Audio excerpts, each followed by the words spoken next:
pertama, selamat datang di praktikum Sistem Kendali Digital.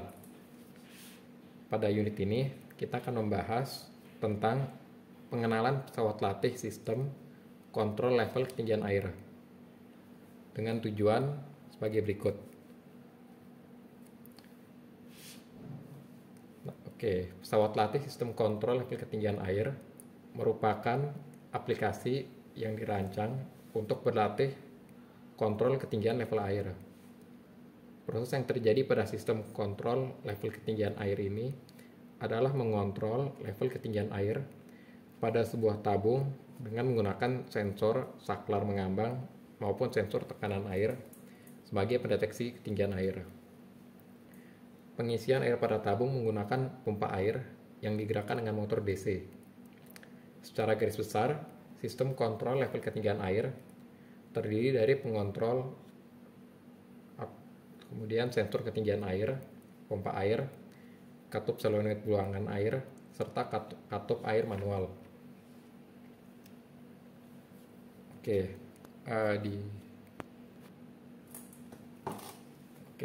Jadi pertama-tama di sini ada namanya top floating sensor.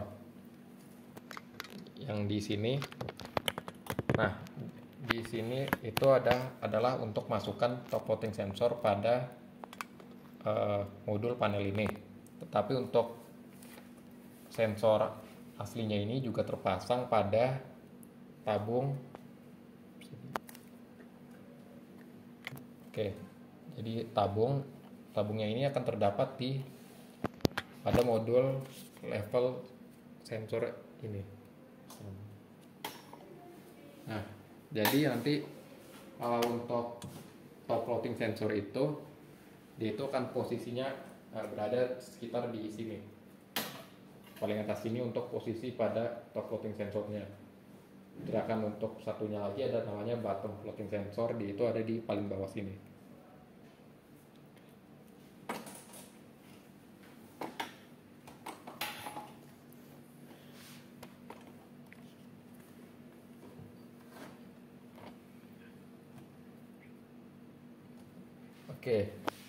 Untuk penjelasannya, top floating sensor ini merupakan terminal sensor ketinggian air tertinggi.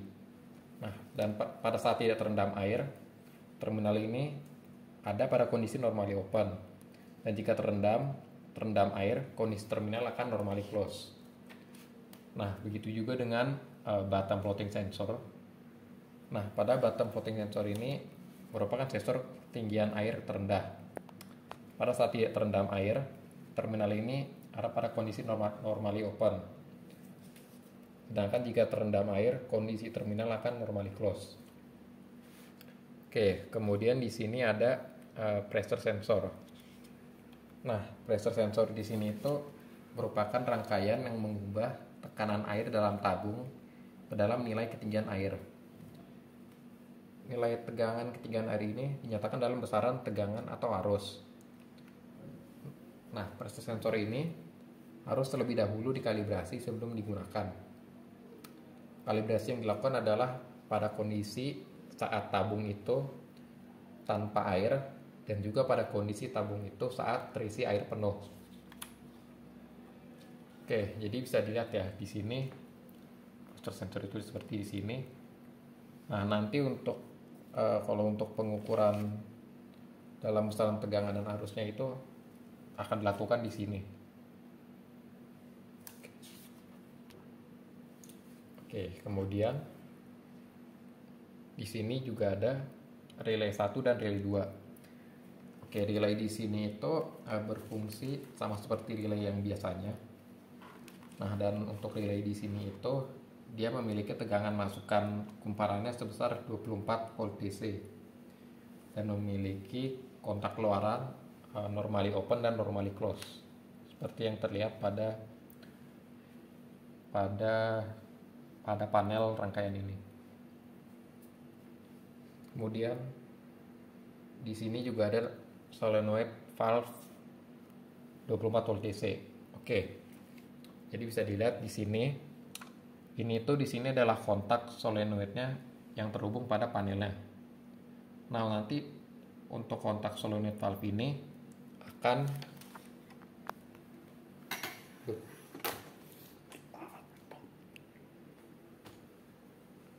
matikan aja. Dari apa ya? Dari akan. Udah belum? Ya. Oke, jadi nanti dari kontak solenoid valve itu dia itu akan menggerakkan pada solenoid valve yang ada di sini. Nah, jadi kalau saat kondisinya solenoid valve itu mati, dia itu dalam normally close. Jadi kalau dalam normally close dia itu akan menutup katup pembuangan di sini. Sedangkan kalau kita ubah atau kita nyalakan solenoid valve ini, maka dia akan berubah menjadi normally open dan kemudian akan melakukan pembuangan air dari tabung ini ke bawah sini, atau di sini akan pembuangannya ke sini.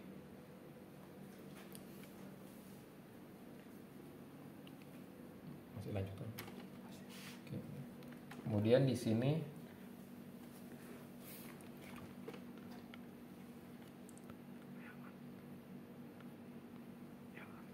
kemudian di sini ada pump motor driver. Nah, pump motor driver di sini itu merupakan rangkaian yang digunakan untuk mengatur kecepatan putar motor pompa. Nah, di sini motor pompa itu dapat dikontrol secara on/off, internal dan eksternal. Oke, untuk pertama-tama ada kontrol on dan off.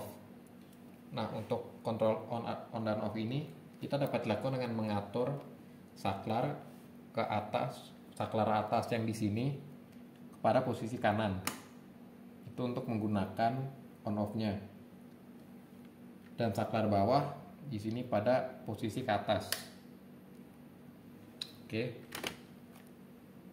Nah, nanti cara penggunaannya itu kalau kita tidak berikan kontak on dan off ini, kalau kita tidak berikan tegangan 24 volt, dia itu akan dalam keadaan off. Sedangkan saat kita di sini beri tegangan plus 24 volt dan min 24 volt, dia akan berubah menjadi on. Dan kemudian nanti akan menyalakan pompanya. Oke, kemudian ada cara yang kedua itu dengan melakukan kontrol internal.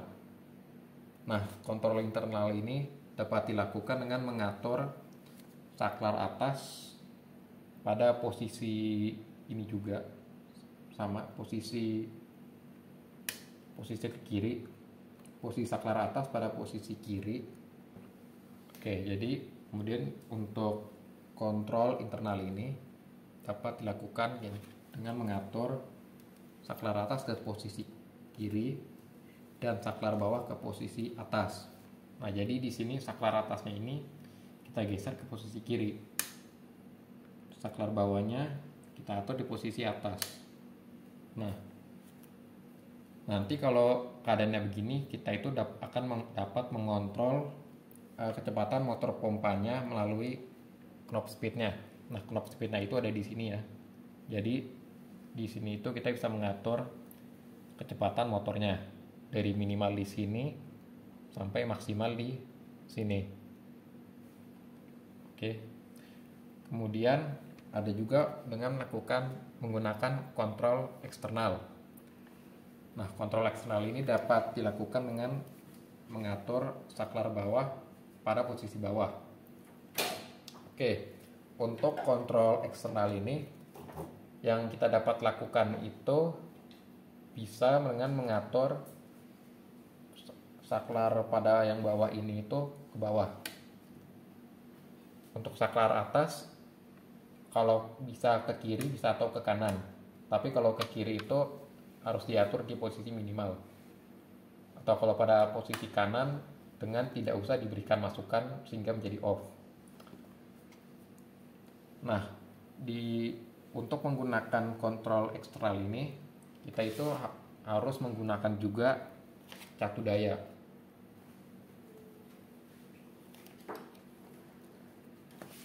Nah, jadi catu dayanya yang kita gunakan seperti ini ya pada praktikum ini. Di sini, nah jadi catu daya ini nanti kita akan menggunakan rentangnya antara 0 sampai 10 volt. Nah, jadi nanti di sini bisa kita atur untuk variabel tegangannya dari 0 sampai 10 volt di sini. Kemudian nanti akan dari sini plus minus 0 sampai 10 volt ini dihubungkan ke dalam input, masukkan di sini. Di sini nanti diberikan plus yang plus voltnya dan yang bawah untuk negatif, tegangan negatifnya. Nah, nanti kalau jika saklar di sini sudah kita atur ke bawah, nanti kita akan dapat mengontrol kecepatan motornya dari sini atau berdasarkan jumlah besar tegangan yang kita berikan. Nah, jadi